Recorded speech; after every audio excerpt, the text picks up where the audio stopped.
Hello, we're back again. This is Dan and Tammy. Whiskey Tango Harmony. How is everybody today? We've got a great story to share today, and something that we I don't want to say stumbled on yesterday, but Friday. but it was We stumbled upon it. it was a nice stumble. Yeah, it sure was. And Tammy's going to share a little bit. So we went up to Franklin, Kentucky. We were looking for a place to eat.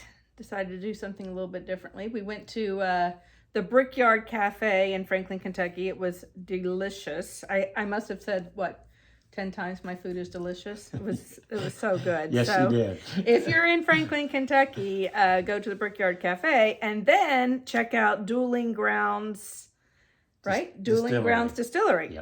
Yep. So we happened to see a sign and I looked it up and we're like, oh, there's a distillery here. Let's go check it out. So it's real small, but it was so fun. So we paid $15 each for the tour. And let's see what we got to try. Four different things, right? 4 different things. And they gave us a little chocolate truffle, so that was yummy. But their history is so fun. They're called Dueling Grounds because they're in this little section of Kentucky. It dips down, if you look on the map, just this little dip of Kentucky that dips into Tennessee. And for a long time, it was contested over who really owned this land. And so because it wasn't in any jurisdiction of either state, they would go there and fight duels.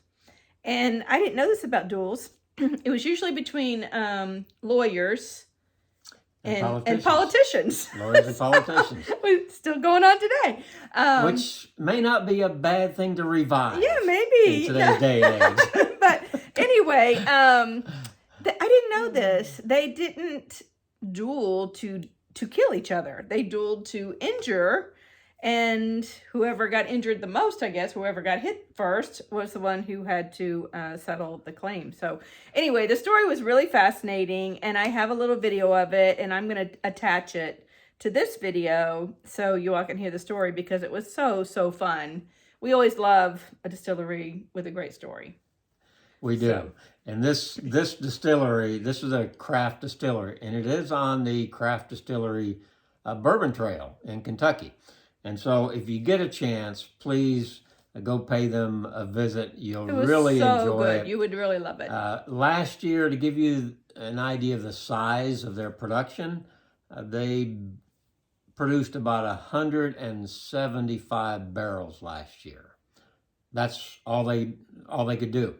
They started with around 50 per year. They've been in business since 2016, and they distill their own whiskey. They bottle everything themselves. They bottle it by hand. They do everything. There's 3 employees, I believe. 3 or 4 employees. 3 full-time, and it looked like they had some others who came in and helped. And so once they distill their spirits, they barrel it, and they have the barrels kept in a rick house over in Danville. At what was that called? Was it Danville? It's Danville with Wilderness Trail. Yes, Wilderness Trail Whiskeys. Yeah. And so they store there. They keep it there, and most of their bourbon is aged a minimum of 4 years. Some of it's 5 years, and they're coming up on some 6-year stuff now. Since they've been in business since 2016. But what we're going to sample today, this is a bottled and bond version of their bourbon. And for those that don't know what a bottled and bond means or why it's important, it gets back to the history of back in the day when people stretched their liquor as far as they could when they were selling it. They'd add extra water, or they'd add coloring, or they would add other things into the whiskey to make it look like something it wasn't, so they could make more money. Which is what they used to do with tea, too. They did. Except they put sheep dung in tea. They would add all sorts of stuff to their liquor, their alcohol, to stretch it and make it go further to make their profit. So in 1897, Congress passed a law.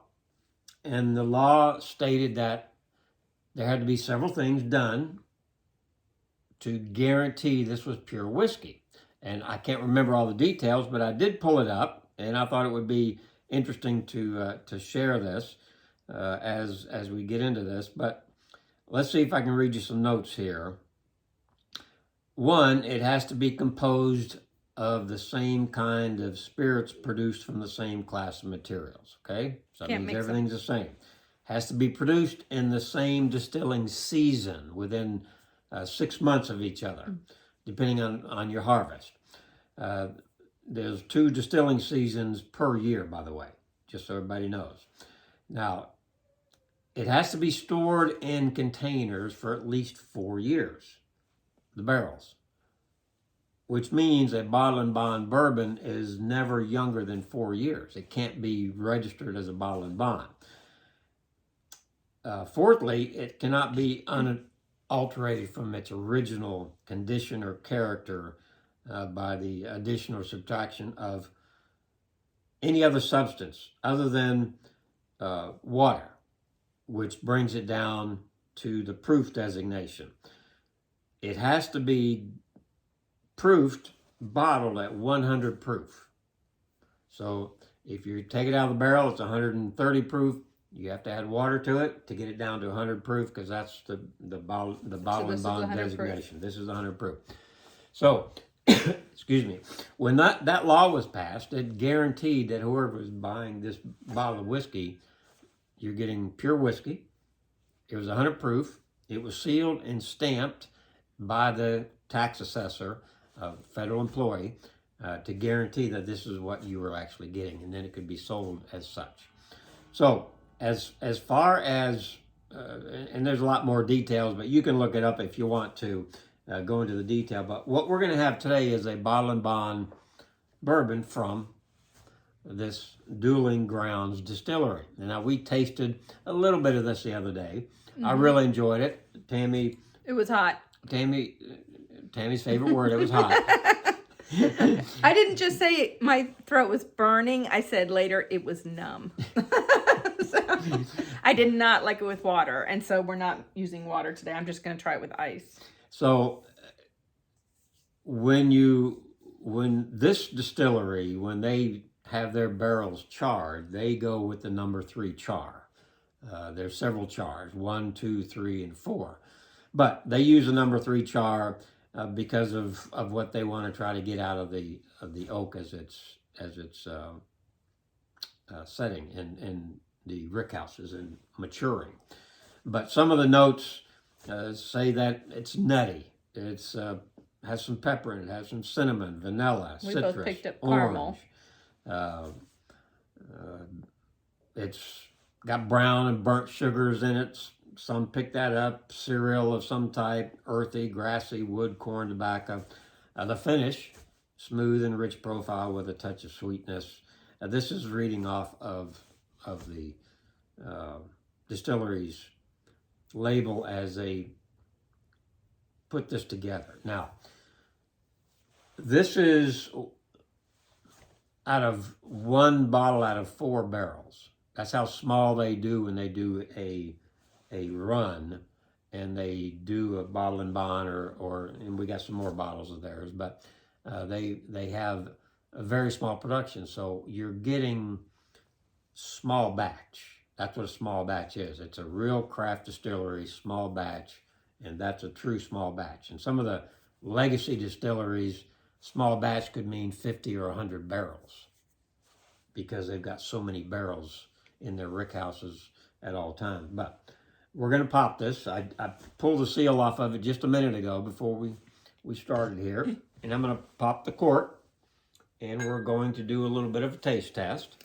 And they also do gin, which the couple next to us loved gin, and they said it was delicious.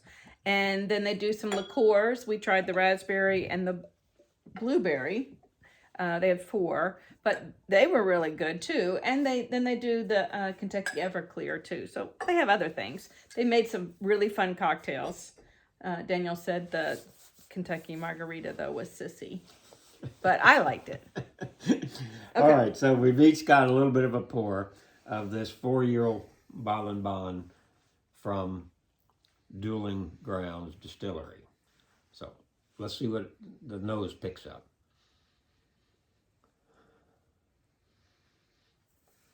Picked up oak right off the bat, which is not surprising. I picked up some vanilla. Interesting. Definitely got some caramel on there too. I right away got the pepper. Yep. All right, let's try it.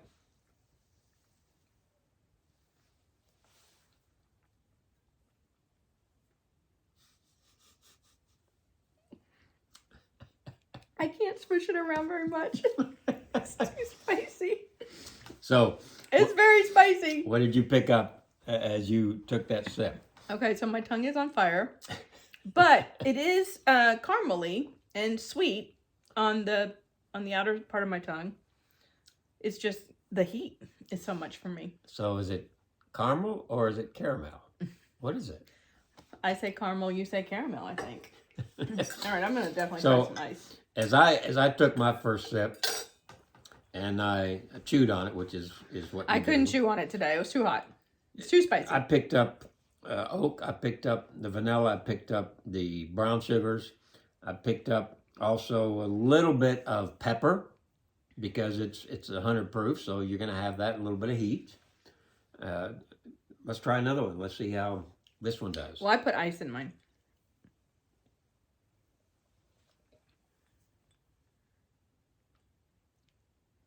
With the ice, right away, I got the sugar smells much more, and it's much sweeter to drink. It's not near as what I say hot, but So the ice cooled it down and the let ice the other definitely flavors come cooled up it for you. down. Yes. So what I picked up on that second sip, and that was interesting to me, was I picked up more of the alcohol. Well, I got the alcohol in my nose as soon as I took a sip with the ice. So how was the finish? It's not long. Mine's still going. Oh, see, the ice calmed it. Yeah. It has a nice long finish, which is what I enjoy. And I'm still feeling it from the last sip. I'm going to take another one.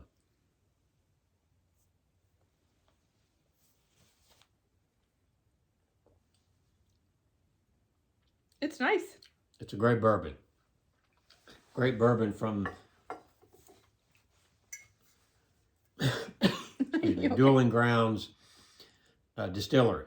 And the name of the farm is Lincoln Pinch. That's the farm that the duels took place on.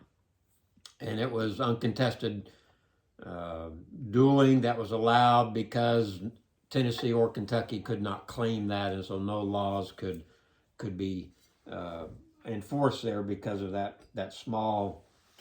And it's like I don't know. Tennessee's flat where it meets Kentucky, and Kentucky dips down in a little bit of a triangle right there. Yeah. And that was kind of like that the whole area. the breakout. They said the most famous duel was with Sam Houston.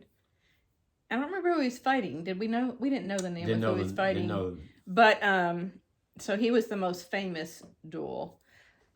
The other thing I wanted to say about that really, really impressed me was that all the grains were grown right there locally, which I thought was really cool, and they were all non-GMO and organic. So that made me feel good.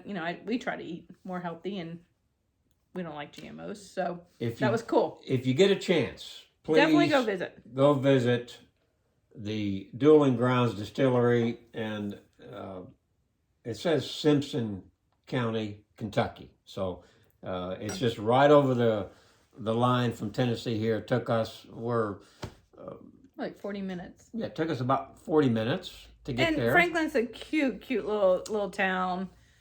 And the great eatery. The place we ate at Brickyard Cafe was had so great good. food. Had great food. But a quaint little town, historic downtown area, and then you've got the distillery there to top things off. And they serve pizzas there on Yes. Fridays and Saturdays. They smelled so good. We had just eaten, so we didn't eat there at the distillery, but yes, they looked fabulous. They have a lot going on for a small craft distillery, but you'll love it. You'll enjoy it. Everybody's personable. There was 4 of us in this tour. We would have probably been the only 2. We signed up for 4 o'clock, but we got there early, and there was another couple. but the distiller was there as he was going through explaining everything. It was very informative, and it's a hands-on. The white liquor was coming out of the still as we were standing there talking, and he said, "Hey, come on over here and taste this. Dip your finger in it as it's pouring out, and you taste it. Immediately, it was picked up the sweetness of the corn. That was immediate, and some other things in that. But it was a very fun experience. It was. We enjoyed it. We hope you all get to go visit or drop them a line. They sell in 39 states. So maybe a retailer near you carries their product. But they have the bottle and bond. They have also the barrel proof release. And they're both 4 years old. And they've got some new stuff coming up here. And do you remember how much we paid for a bottle? It's around $75 a bottle. Because small craft, Which is typical when you get into the craft distilleries, because they don't have the volume, and their overhead is a lot bigger, a lot more, so they have to make up for it by charging more. But well worth it. I'm glad to support local businesses, and they make a great bourbon. And I'm going to post the story. I videoed the tour guide giving the story, so I'll post that at the end of this, and hope y'all enjoy it. You guys hit the like, hit the subscribe for this to your friends. We're growing. Family, acquaintances. Thanks for all your comments. Yes. And if you like it, love it, let us know. If you can think of something you want us to talk about or share, please put it in the comments, and we'll be glad to do that on one of our episodes. All right. All right. Have a great day from Take care, Whiskey everybody. Tango Harmony. Bye-bye.